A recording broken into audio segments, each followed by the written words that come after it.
5 जून 2020 शुक्रवार वट सावित्री पूर्णिमा शुभ मुहूर्त एवं संपूर्ण विधि विधान। भक्तजनों, माताओं, बहनों, सादर जय श्री कृष्ण। हमारे YouTube चैनल में आप सभी का बहुत बहुत स्वागत है। मैं हूं आपके साथ आचार्य धर्मेंद्र शास्त्री। ज्येष्ठ माह के शुक्ल पक्ष की पूर्णिमा तिथि को वट सावित्री पूर्णिमा मनाया जाता है और यह व्रत लगातार 3 दिनों तक चलता है। यानी 3 जून बुधवार के दिन से वट सावित्री का व्रत प्रारंभ होगा, जो कि 4 जून को भी चलेगा तथा 5 जून के दिन सभी सौभाग्यवती माताएं बहनें जल्दी उठ करके स्नान करेगी और वट वृक्ष का पूजन अर्चन करके और उनकी परिक्रमा लगा करके कच्चा सूत उनके ऊपर बांधेगी और उसके बाद अपने पति की लंबी आयु के लिए इस व्रत का पालन करेगी।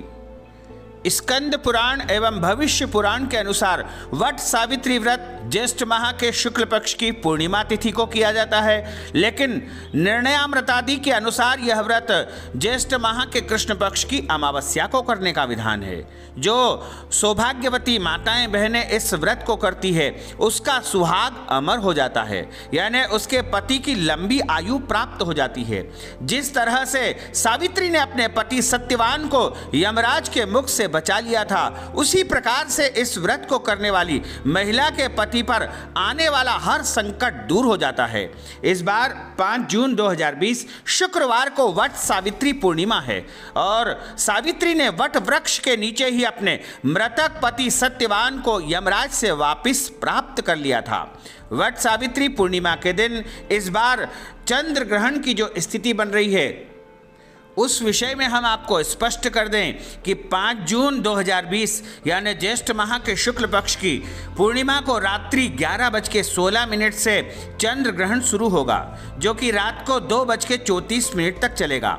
यह ग्रहण उत्तरी, पश्चिमी, दक्षिण अमेरिका, ग्रीनलैंड व रसिया के पूर्वोत्तर भाग को छोड़ करके संपूर्ण विश्व में दिखाई देगा।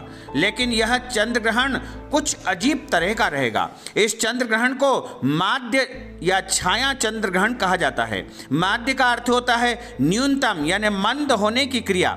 इसमें बिल्कुल भी इस चंद्र ग्रहण को लेकर के आपको चिंता करने की आवश्यकता नहीं है।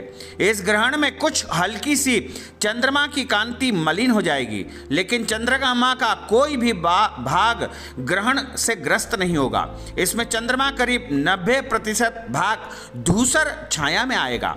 धूसर का अर्थ है मटमेला जैसा हल्की सी धूमिल होना, लेकिन इस प्रभाव को बहुत ही कम लोग समझ पाएंगे। केवल वही लोग देख पाएंगे जो किसी उपकरण से देखेंगे। इस छाया ग्रहण में न तो राहु और केतु की छाया पड़ेगी और न ही इसे ग्रहण माना जाएगा। जब छाया ही नहीं पड़ती है राहु केतु की, तो इसे ग्रहण नहीं माना जाता है, क्योंकि प्रच्छायाहीन इस किस्म की ग्रहण केवल उपछाया मात्र है। इसलिए इसको ग्रहण कहने के बजाय उपछाया का समय कहना ज्यादा सही रहेगा। और इस ग्रहण का न तो सूतक काल माना जाएगा, न ही पर्व काल माना जाएगा, न ही कोई पुण्य काल माना जाएगा, क्योंकि ग्रहण के पहले जो सूतक लगता है वह भी इसमें नहीं माना जाएगा। किसी भी पंचांग में इस ग्रहण के सूतक के बारे में कोई वर्णन नहीं दिया है।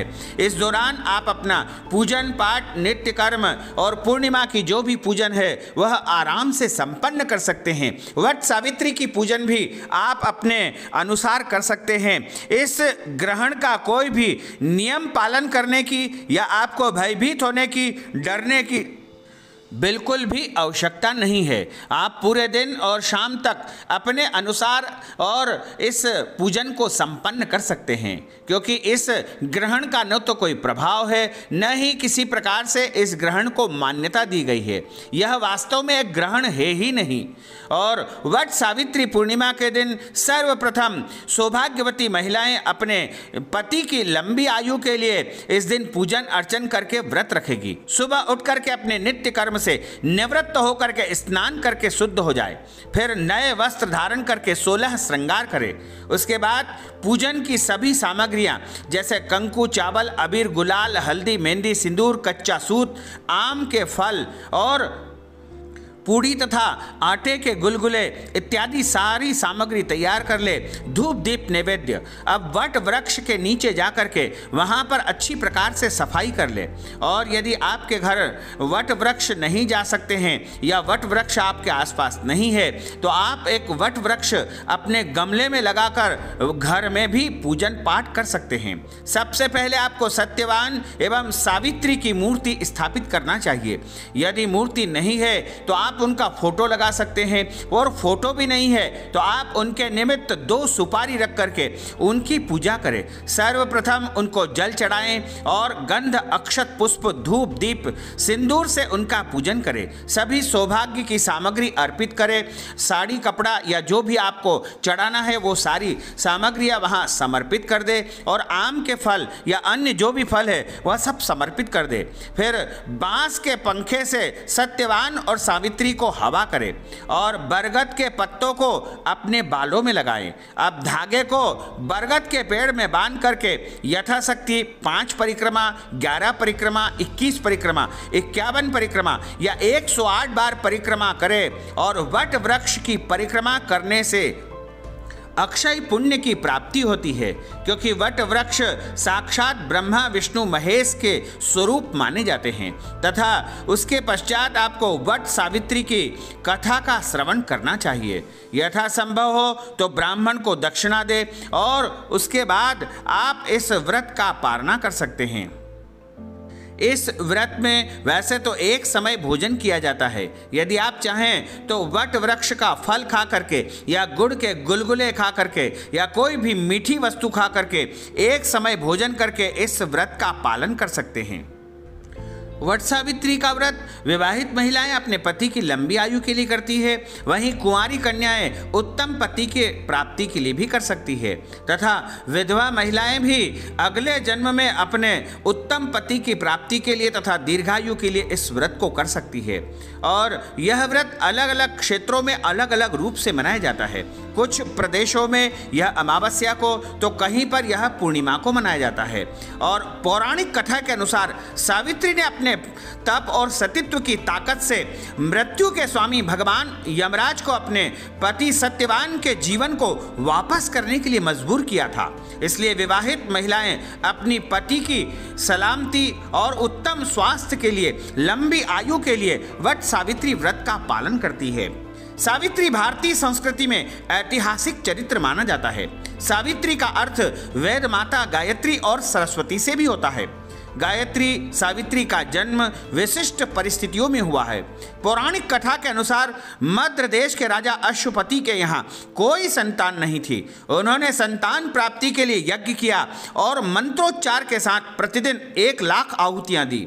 18 सालों तक यह यज्ञ निरंतर चलता रहा। उसके बाद सावित्री देवी ने यानी गायत्री माता ने प्रकट होकर के वरदान दिया कि हे राजन, तुम्हें शीघ्र ही एक तेजस्वी कन्या की प्राप्ति होगी।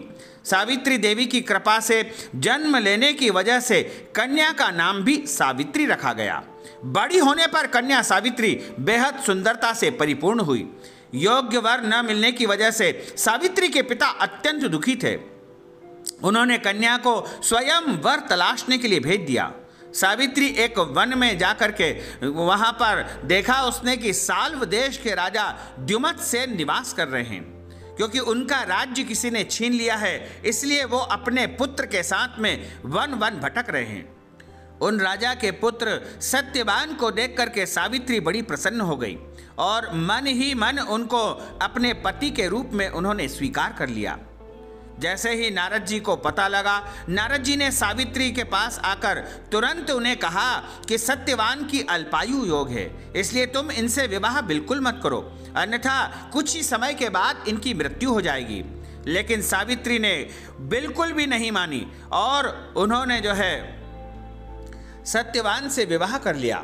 विवाह होने के पश्चात जब मृत्यु का समय आया तो एक दिन की बात है, सत्यवान जंगल में लकड़ी काटने के लिए जा रहे थे और सत्यवान जब जाने लगे तो सावित्री ने कहा कि मैं भी आपके साथ वन में चलूंगी, क्योंकि उस दिन सत्यवान की मृत्यु होने वाली थी। इसलिए सावित्री को यह एहसास था तो उन्होंने जो है सत्यवान के साथ चलने को कहा। सत्यवान ने अनुमति दी और सत्यवान सावित्री दोनों वन में गए और वन में लकड़ी काटते काटते ही एक दिन सत्यवान की जो है मृत्यु हो गई।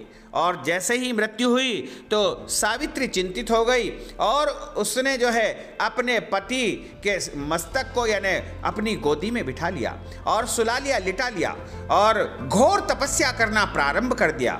वट वृक्ष के नीचे उन्होंने घोर तपस्या की और तपस्या करके उन्होंने यमराज को प्रसन्न कर लिया।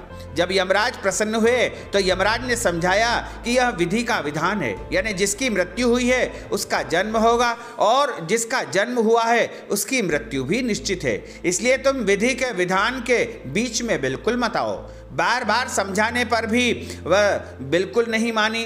तो उन्होंने कहा, यानी यमराज ने कहा कि सावित्री तुमको कोई और वर चाहिए तो तुम 3 वर मुझसे ले सकती हो।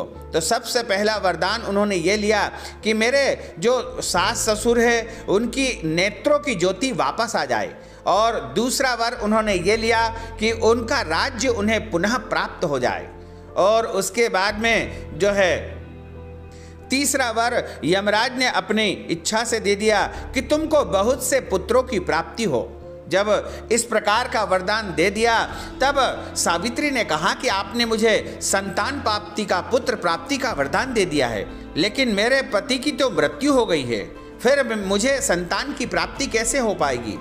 तब यमराज ने उनकी बात को स्वीकार करके उनके निवेदन को स्वीकार किया तथा सावित्री को उन्हें पुनः जीवन दान की याचना की और यमराज ने जो है सत्यवान को पुनः जीवन दान दे दिया। इस प्रकार यमराज की कृपा से जो है वट वृक्ष के नीचे सावित्री को अपने पति की पुनः प्राप्ति हो गई थी, यानी मरा हुआ पति पुनः जीवित हो गया था। इसलिए कोई भी महिला यदि इस व्रत का पूर्ण निष्ठा से, भक्ति से और शक्ति से पालन करती है तो निश्चय ही उसके पति की लंबी आयु हो जाती है।